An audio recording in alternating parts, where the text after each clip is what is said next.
Good morning friends, स्वागत है आपका आपके फेवरेट यूट्यूब चैनल जिसका नाम है गुरुजी उत्तराखंडी। और इससे पहले लेक्चर में हमने डिस्कस किया था ज्योमेट्री और उससे रिलेटेड कुछ क्वेश्चंस किए थे।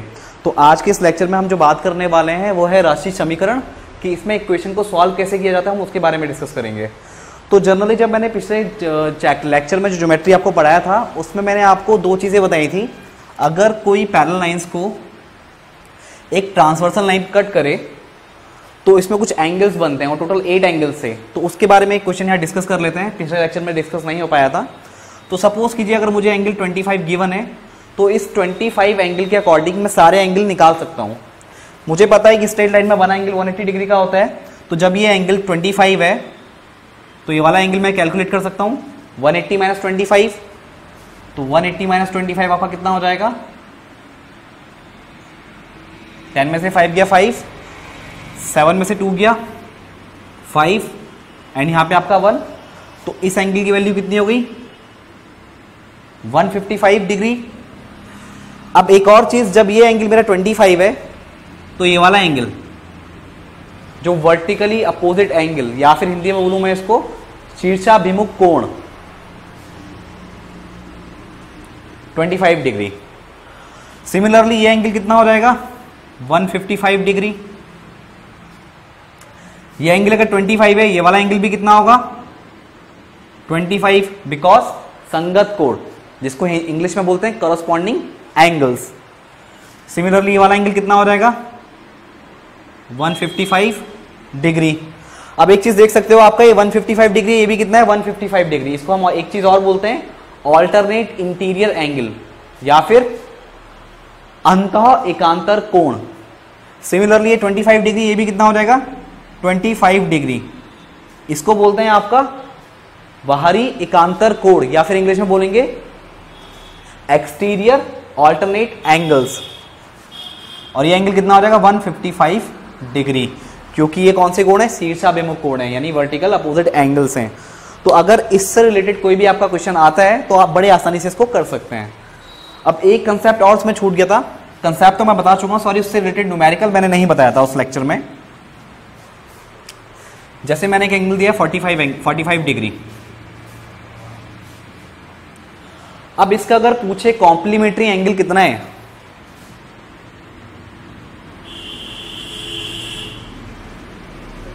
एंगल पहला इसने पूछ दिया कॉम्प्लीमेंट्री एंगल बताओ इसका, या दूसरा उसने पूछ दिया इसका सप्लीमेंट्री एंगल बताओ।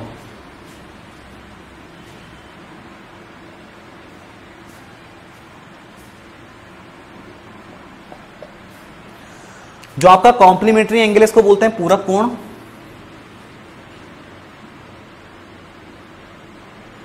और जो आपका सप्लीमेंट्री एंगल है इसको बोलते हैं संपूरक कोण।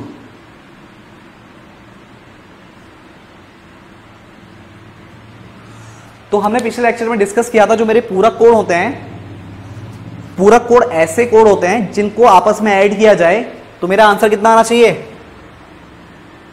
90 डिग्री। तो ये आपके हो गए पूरक कोण। अब मैं अगर बात करूं संपूरक कोण की यानी सप्लीमेंट्री एंगल्स की, तो ऐसे दो एंगल जिनको ऐड करने पर आपका कितना है 180 डिग्री। अब आपको इस 45 डिग्री का सप्लीमेंट्री एंगल भी बताना है और साथ ही साथ इसका आपको कॉम्प्लीमेंट्री एंगल भी बताना है। तो कुछ नहीं करना है आपको, 45 plus x is equal to 90 degree होगा in case of complementary angle. तो यहां से आप एक्स की वैल्यू जब कैलकुलेट करोगे कितना हो जाएगा 90 माइनस 45 डिग्री, और ये आपका कितना आ गया 45 डिग्री।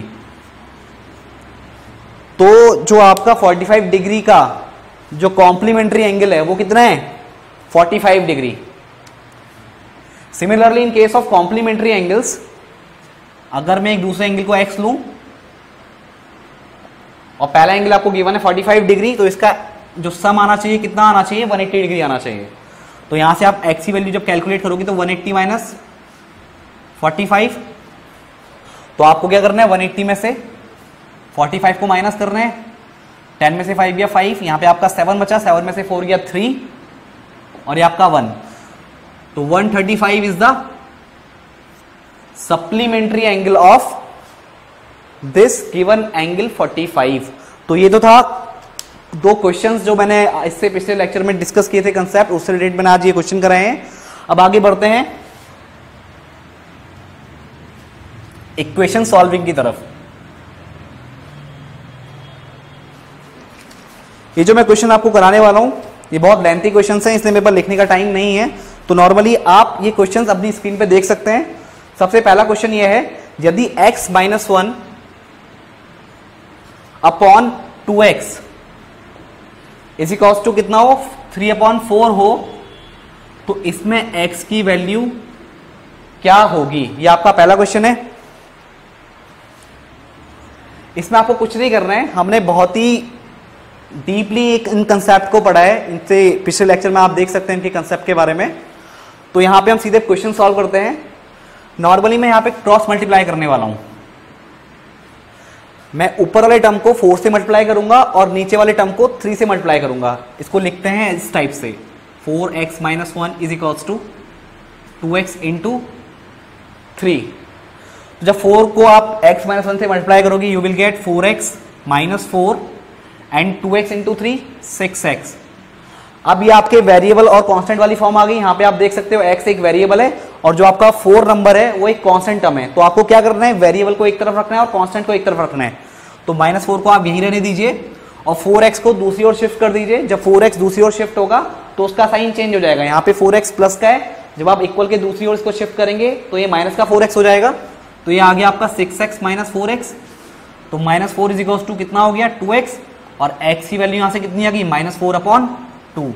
तो यहां पे x की वैल्यू कितनी आ गई, -2। ये तो था आपका पहला क्वेश्चन।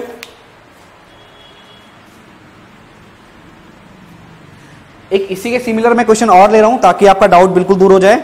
तो दूसरा क्वेश्चन आपकी स्क्रीन पे ये है, 2x minus 3/3x plus 2 is equals to -2/3। तो यहां भी आपको क्या करना है, क्रॉस मल्टीप्लिकेशन करनी है। 3 इंटू 2x माइनस 3, यहां पे आ जाएगा -2 इंटू 3x प्लस 2। 3 2 जा 6x माइनस 9 माइनस का 6x माइनस का 4। वेरिएबल को आप एक तरफ कर लीजिए। तो 6x प्लस 6x आपका हो गया -4 प्लस 9। तो 6 और 6 12x, -4 प्लस 5 कितना हो गया, 9 में से आप 4 को माइनस कर देंगे, you will get 5 here. x is equals to कितना आ गया, 5/12। क्वेश्चन बहुत इजी था। अब अगले क्वेश्चन की बात करते हैं।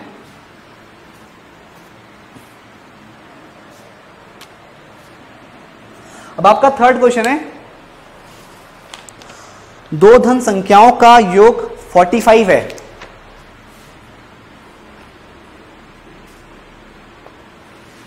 मतलब दो संख्याओं का जो आपका सम दे रखा है वो कितना है, 45 है, और उनका आपको अनुपात गिवन है 7:8। तो वो संख्याएं क्या होंगी ये आपको बताना है। अब एक चीज आप ये नोटिस कीजिए, आपको जो दो संख्याओं का अनुपात दे रखा है, इस अनुपात को थोड़ा डिटेल में समझते हैं। अनुपात होता क्या है, जैसे मान लीजिए आपके पास दो नंबर हैं, एक नंबर 4 है और एक नंबर 8 है।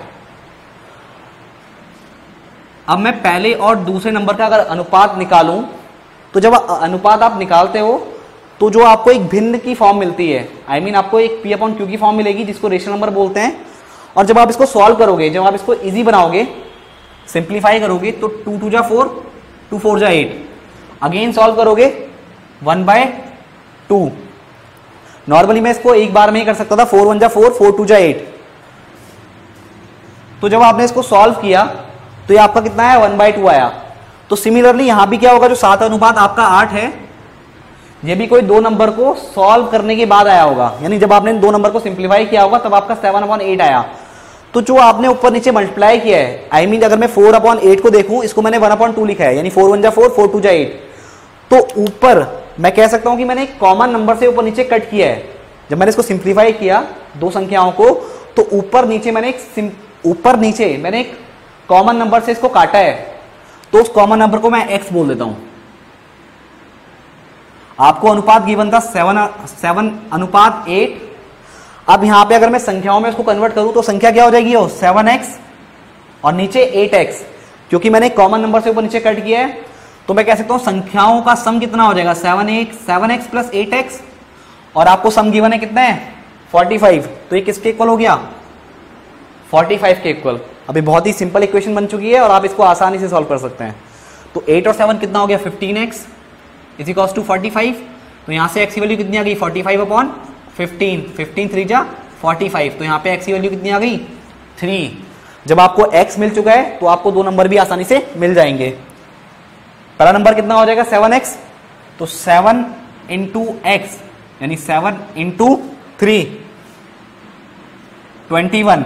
सिमिलरली 8x 8 इंटू एक्स, तो 8 3 जा 24, तो दो नंबर कौन से हैं 21 एंड 24।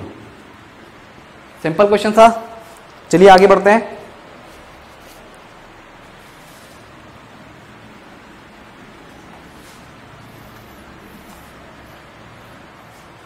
इसके बाद जो आपका क्वेश्चन दे रखा है ये थोड़ा लेंथी क्वेश्चन भी है और बहुत सिंपल है, बट इसमें कंफ्यूज आपको नहीं होना है। सबसे पहले आप क्वेश्चन को ध्यान से पढ़ेंगे। इसमें आपको गिवन है सोने और चांदी की एक मिश्र धातु, एक सोने की चांदी की एक मिश्र धातु है,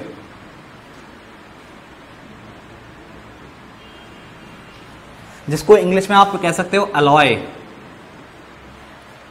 तो सोने और चांदी की एक मिश्र धातु है जिसको हम इंग्लिश में अलॉय बोलेंगे। उसका वायु में भार 30 ग्राम है।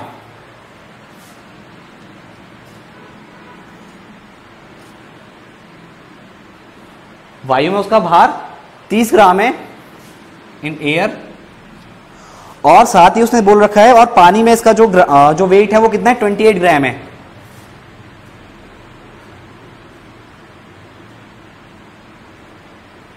ट्वेंटी ग्राम है किसमें वाटर में।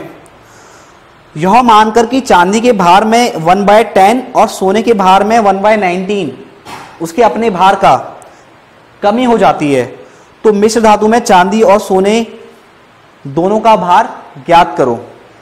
तो इसमें आपको अमाउंट ऑफ गोल्ड और अमाउंट ऑफ चांदी आपको निकालना है, इसमें सिल्वर। तो मैं काम करता हूं, जब मुझे एयर में उसका भार दे रखा है तो मैं अगर चांदी के भार को x ले लूं तो सोने का भार कितना हो जाएगा एयर में 30 माइनस एक्स। आप दोनों को ऐड करोगे you will gate 30 gram. Balance equation है। अब इसके भार में इसका 1/10 की कमी हो चुकी है, तो यानी x का 1/10 कितना हो जाएगा x/10। अब जब इतना कमी हुई है तो इस कमी को आप माइनस करोगे किससे चांदी के वेट से, तो ये कितना आ जाएगा x माइनस x/10। एलसीएम लो, एलसीएम 10 है आपका, तो 10 से आप 10 को 1 को आप 10 से डिवाइड करोगे 10 टाइम्स जाएगा, तो 10 इंटू एक्स माइनस 10 का 10 में डिवाइड 1 टाइम, तो 1 इंटू एक्स, एक्स आ गया, और ये आपका आ गया 9x अपॉन 10। तो जो चांदी के वेट में कमी होने के बाद जो उसका वेट बचा है वो कितना है 9x प्लस 10। ये आपका किसमें है इसका वेट पानी में। दूसरा, अब इसने बोला है कि जो आपका बचा हुआ पार्ट था सोने का उसका एयर में वेट कितना है 30 माइनस एक्स, तो उसमें कितना कमी हो रही है इसका 1/19 यानी 1/19 ऑफ 30 माइनस एक्स। तो ये कितना हो जाएगा आपका, ये इतनी कमी हुई है, इतनी डेफिशिएंसी है इसमें, तो इसका जो पानी में भार आएगा वो कितना आएगा 30 minus x minus 1/19 of 30 minus x. तो ये कितना आ जाएगा आपका, इसका जब एलसीएम लेंगे आप तो 19 into 30 minus x minus 30 minus x upon 19, और जब आप इसको कैलकुलेट करेंगे you will gate 18 times of 30 minus x upon 19। Further solving 18 3 जा 540, 18 3 जा 54 एंड 0 आपका वहां पे लगा हुआ है तो 0 यहां पे आ गया, माइनस 18x अपॉन 19। तो ये सोने का भार किस में हो गया आपका, पानी में। बट उसने क्वेश्चन में क्या गिवन है, उसने क्वेश्चन में दिया हुआ है कि पानी में जो मिश्र धातु है यानी अलॉय, उसका वेट कितना है 28 ग्राम। तो 28 ग्राम टोटल मिलाकर के आपका, यानी आप जो चांदी का है पानी में वेट और जो सोने का पानी में वेट है उसको आप ऐड कर दोगे तो आपका अलॉय बनेगा। तो उस अलॉय का वेट कितना रखा है उसने 28 ग्राम। तो आप इसको लिख सकते हो 9x + 10 9x/10 plus 540 minus 18x upon 19 is equal to 28 gram. अब यहां पे आप एलसीएम लोगे, यू विल गेट 190, 10 का 190 में डिवाइड लगाओगे यू विल गेट 19, 19 9 जा 171 x प्लस 540। अब 19 का आप 190 में डिवाइड लगाओगे यू विल गेट 10, 10 इंटू 540 कितना हो जाएगा 5400 minus 18x into 10 180x is equal to 28 gram. अब यहां पे आप जब इसको सॉल्व करोगे तो यह आपका आएगा 15400 minus 9x upon 190 is equal to 28 gram. बस यहां से आपको x की वैल्यू कैलकुलेट करनी है, तो आपका आ जाएगा 5400 minus 9x is equal to 28 into 190 और ये आपका हो जाएगा 5400 माइनस 28 और 190 को आप मल्टीप्लाई कर लो। थोड़ा मैं इसको यहां मल्टीप्लाई कर लेता हूं, 28 इंटू 19, 9 8 72 कैरी 7, 9 2 18, 18 और 7 25, फिर 1 को 8 से, फिर 1 को 2 से, ये 2 8 5 13, 2 2 4 और एक कितना आ गया 5 5 3 2, यानी 5 3 2 और एक 0 आपका यहाँ है तो ये 0 हो जाएगा और ये 9x हो गया। तो जब 5400 में से आप 5320 को माइनस करोगे तो आपका 0 में से 0 गया 0 एंड 0 में से 2 जाएगा नहीं, 10 में से 2 गया 8। अब यहाँ पे कितना बचा 3, 3 में 3 गया 0, 5 में से 5 गया 0, यानी 9x इसके इक्वल आ गया 80 के इक्वल। तो x की वैल्यू कितनी आ गई 80/9। तो अगर इसको आप एक मिश्र संख्या के रूप में कन्वर्ट करो तो कितना हो जाएगा 9 8 जा 72, फिर कितना बच गया 8 बच गया 8/9, 8 सही 8/9 ग्राम। ये किसका वेट है, चांदी का वेट है। अब बात करूं सोने की तो वो कितना हो जाएगा